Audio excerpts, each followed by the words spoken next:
What is going on, guys? Welcome back to Call of Duty World War II on BlackTideTV. Some search and destroy gameplay for you today. I've really been feeling search and destroy recently, and let's be honest, since the release of the Cavalry division, it's been a little frustrating to play any other game mode. Don't get me wrong, the Cavalry shield is great, but its overuse is getting a tad bit toxic.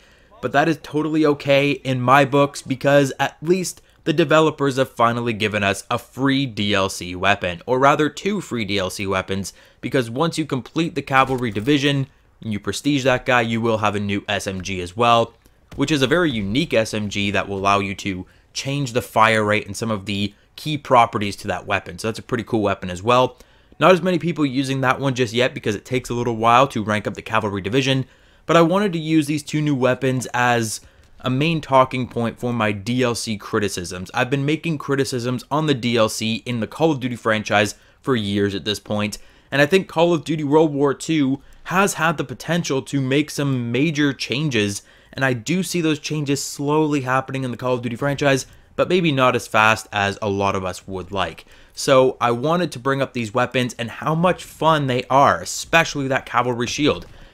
The day that this thing came out, I think there were probably more players playing this game than there have been in months, and every single lobby you found, it was 6 Cavalry shields against 6 Cavalry shields. It was the most toxic, unbalanced gameplay I've ever played in my life, and I loved every single second of it. I was having a blast, and not to mention, I recently did a supply drop opening where I earned a couple new sniper rifles, the lever action, the Type 38, and I finished a contract to unlock the PTRS, so I've been sniping, I've been using these new weapons, and I've really been enjoying myself.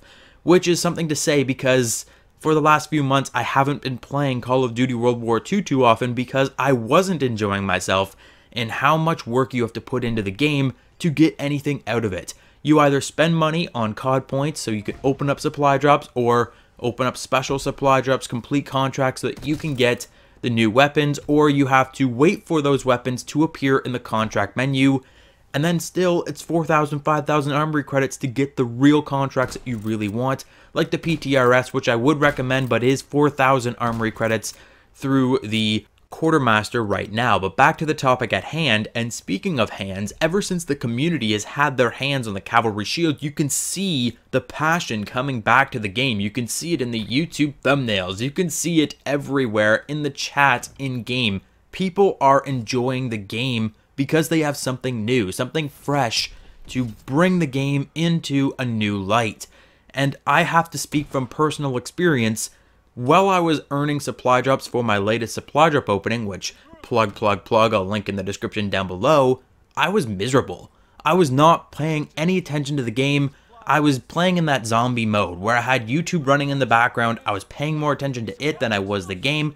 My fingers were doing the things, my mind was turned off, and I was just playing through games because as I finish games, I'm going to complete contracts and I'm going to earn supply drops. That's all I cared about. I was not immersed in the game whatsoever. However, after picking up my new sniper rifles, my new Cavalry shield, I've been really passionate about the game. I've been enjoying myself. And that's what DLC does for a Call of Duty game. So why not give more DLC, weapon DLC especially, to the players on a regular basis? They've already announced that there will be 2 new ranged weapons as well as another melee weapon coming to the game very soon. Or maybe they haven't announced them, but they have been leaked.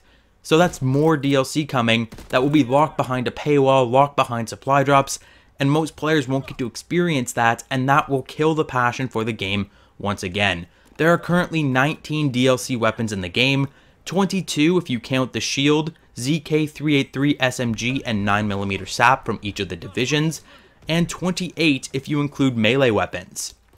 To put that in perspective, there were only 31 weapons at launch. So there are almost as many DLC weapons as there were launch weapons in this game, and that is absolutely absurd. There needs to be a better way for us to unlock these DLC weapons because that's what makes the game so much fun to play.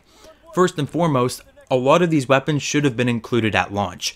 If they have the opportunity to make these weapons, if they have these weapons in their repertoire, they should have been in the game at launch. At launch, there were 4 sniper rifles, 4 LMGs, 4 shotguns, And to quote Matthew McConaughey, those are rookie numbers. It's time to pump those numbers up. Many of the DLC weapons added to Call of Duty World War II have been iconic World War II weapons. Weapons that we are entitled to when buying a World War II set Call of Duty game. There is no reason that certain weapons should not have been included at launch. There is no reason they couldn't have included a lot of these DLC weapons, which they've likely been finished from the day the game came out.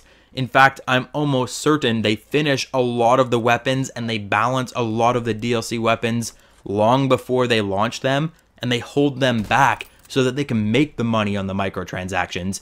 We are entitled to those weapons, and they should be given to us for free. And as you can tell from the gameplay, from recent events, people enjoy when they get free weapons. It brings people back to the game, and that's what Call of Duty and the developers and Activision and everyone involved should be more concerned with. Keeping a higher active player count, keeping people happy instead of trying to make money.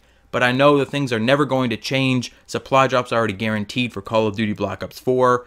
They've been introducing new changes to the Black Ops 3 system where now you can buy specialists, but no one wants to buy specialist skins in a 4-year-old game, especially when they paid $80 to $100 for that game in the first place. So they're making some really strange decisions with DLC, but as you can tell, people don't want those decisions to be made. People want it to be a very specific way, and many other games are getting that right, and I hope that Call of Duty will finally figure it out and follow suit with whatever game comes after Black Ops 4, because I already know that game is going to be a shit show. But that is it. Hit the like button, subscribe, and I'll catch you guys all on the next video.